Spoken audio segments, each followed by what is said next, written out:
సభకు నమస్కారం అండి. నేను ఏ సభకు వచ్చినా, ఏ వేదికనెక్కినా నేను ఈ స్థాయికి, ఈ వేదిక మీదకి రావడానికి కారకులైన నా స్ఫూర్తిని తలుచుకుందే నేను ప్రారంభించలేను. ఎందుకంటే ఏ మనిషి స్ఫూర్తి లేనిదే ఇంతంత ఒక స్థాయికో ఒక ఎత్తుకో ఎదగటం అనేది సాధ్యం కాదు. నేను ఈ స్థాయికి, ఏదైతే స్థాయి నేను ఇప్పుడు ఉన్నానో ఆ స్థాయికి రావడానికి కారకులైన విశ్వవిఖ్యాత నట సార్వభౌమ నందమూరి తారక రామారావు గారికి ధన్యవాదాలు తెలియజేసుకుంటున్నాను. ఆ స్ఫూర్తి అనేది లేకపోతే మానవ జీవితానికి, స్ఫూర్తికి కృతజ్ఞతలు తెలిసిపోయి ఒక కార్యక్రమం అణువు లేకపోతే మానవ జీవితం అనేది వ్యర్థము కింద నేను భావిస్తుంటాను ఎల్లప్పుడూ, ఎప్పుడు నా జీవితాంతం కూడా. అట్లాగే ఈ వేదికకి నాకు అసలు ఏమాత్రము సంబంధం లేదు. ఎందుకంటే ఎందరో మహానుభావులు, అందరికీ వందనాలలాగా ఈ వేదిక మీద ఉన్న వాళ్ళందరూ కూడా తెలుగు భాష మీద, తెలుగు సంస్కృతి మీద, తెలుగు సాహిత్యం మీద ఎంతో పట్టు ఉన్న మహానుభావులు అయితేనే పుస్తకాలని, కథల్ని, సాహిత్యాన్ని రాయగలిగి పుస్తకాలు ముద్రించే స్థాయికి వెళ్ళగలిగిన వాళ్ళు. అలాంటి వాళ్ళందరూ ఈ వేదిక మీద ఉన్నారు. ఆ వేదిక మీద నేను రావడానికి కారణం ఏంటంటే, నా సహోద్యోగి అంటే నాతో పనిచేశాడు, నా కింద పనిచేశాడు అంటూ నాకు ఎప్పటికి ఇష్టం ఉండదు. నా అసిస్టెంట్ డైరెక్టర్లు అందరూ కూడా, నాతో పాటు పనిచేసిన సహాయ దర్శకులు అందరూ కూడా నా సోదరుల కింద నేను భావిస్తుంటాను. సీతయ్య ఎవరి మాట వినడు అనే సినిమాకి ప్రభాకర్ ఆరిపాక నా దగ్గర పనిచేశారు. సో ఆ కనెక్షన్తో నేను ఈ వేదిక మీదకి రాగలిగాను అంతే.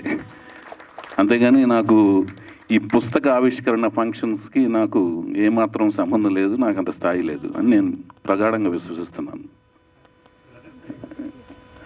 బ్రదర్స్దేనా అయితే? Thank you so much Shiva Mallala గారు. అయితే నేను నమ్మేది ఒకటేనండి, దేవదేవుని అంటే ఎవరో, ప్రతి ఒక్కరూ ఒక దేవుని నమ్ముతుంటారు.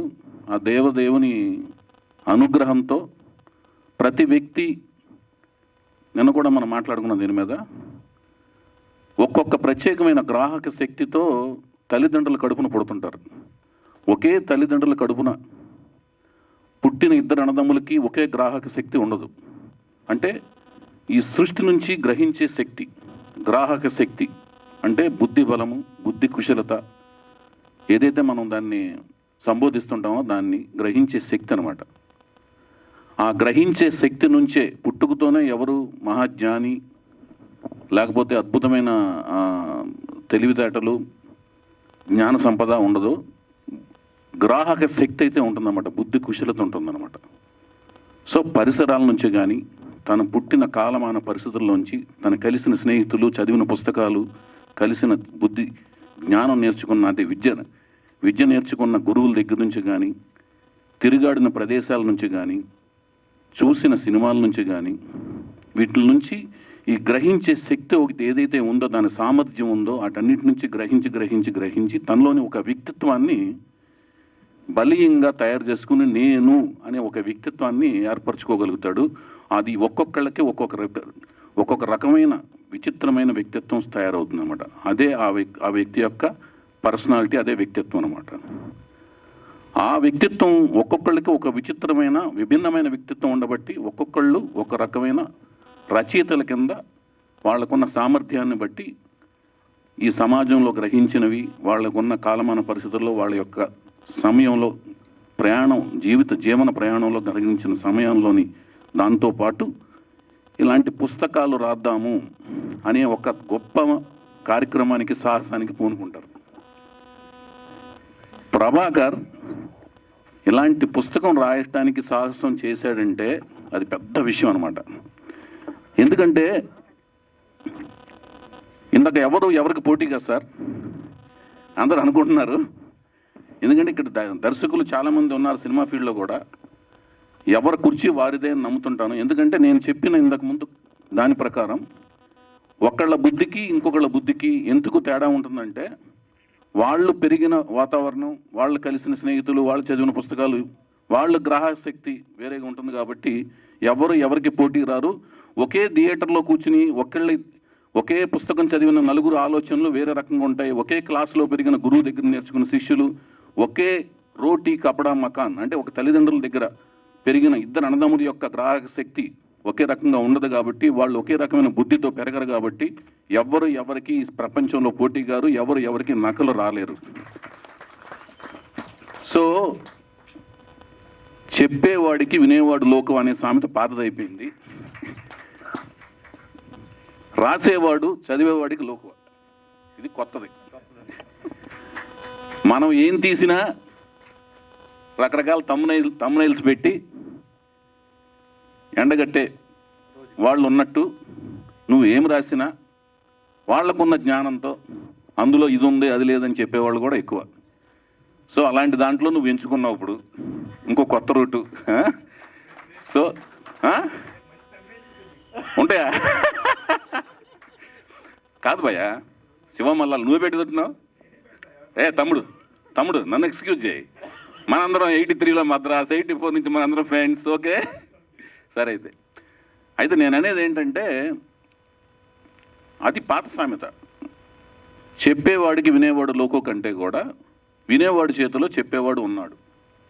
సో మనము చాలా కాన్షియస్గా, చాలా శ్రద్ధగా ప్రతిరోజు మనం అప్డేట్ చేసుకుంటూ, ప్రతి క్షణము అప్డేట్ చేసుకుంటూ మనం రాస్తూ ఉండాలి, తీస్తూ ఉండాలి. దర్శకుడు అయితే తీస్తూ ఉండాలి, రచయిత అయితే రాస్తూ ఉండాలి, చెప్పేవాడు చాలా శ్రద్ధగా చెప్పాలి, ఆలోచించి చెప్పాలి, మాట్లాడాలి.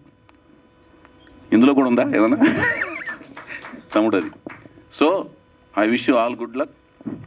ఇది పెద్ద సాహసం, కానీ కథలో డెఫినెట్గా తక్కువ రాస్తూ నీ ఆశయం సినిమా, ఎవ్వరి మాట వినకుండా నీ సీతయ్యతో మన ఇద్దరు అసోసియేషను, నువ్వు అద్భుతమైన సినిమా తీసి మంచి దర్శకుడిగా ఎదగాలని మనస్ఫూర్తిగా కోరుకుంటున్నాను.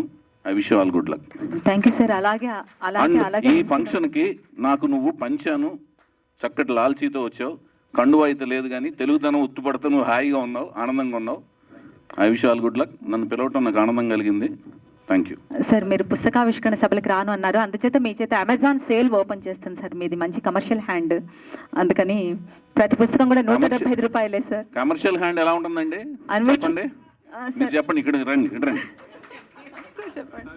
కమర్షియల్ హ్యాండ్ ఎలా ఉంటుంది, కమర్షియల్ కాని హ్యాండ్ ఎలా ఉంటుంది, రెండు చూపించండి. ఇప్పుడు మా వాళ్ళకి కమర్షియల్ కాని హ్యాండ్ ఎలక్ట్రానిక్ మీడియా నాది కమర్షియల్ కాని హ్యాండ్ సార్. మీ పిల్లలు ఒప్పుకోరు, నాకు మీ శ్రీవారు ఒప్పుకోరు, నాకు శ్రీవారు లేరు సార్. మీ తల్లిదండ్రులు ఒప్పుకోరు, మా తల్లిదండ్రులు కూడా సూక్ష్మ రూపంలో వాళ్ళు ఒప్పుకోరు, ఎక్కడున్నా ఒప్పుకోరు వాళ్ళు. సరే సార్, నేను ఒప్పిస్తాను. స్వర్గసీమలో ఉన్నా ఏ సీమలో ఉన్నా వాళ్ళు ఒప్పుకోరు. వారు లాహిరిలో ఉన్నారు సార్. అది సరేనండి. Thank you sir. మిమ్మల్ని వదలలేదు, వదలకండి సార్, వదల బొమ్మాలి సార్, నో ప్రాబ్లం.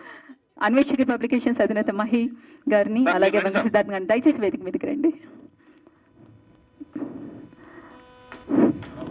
మీరిద్దరు దయచేసి అందరూ కూడా అమెజాన్ సేల్స్ కి ఆవిష్కరణ చేయవలసిందిగా,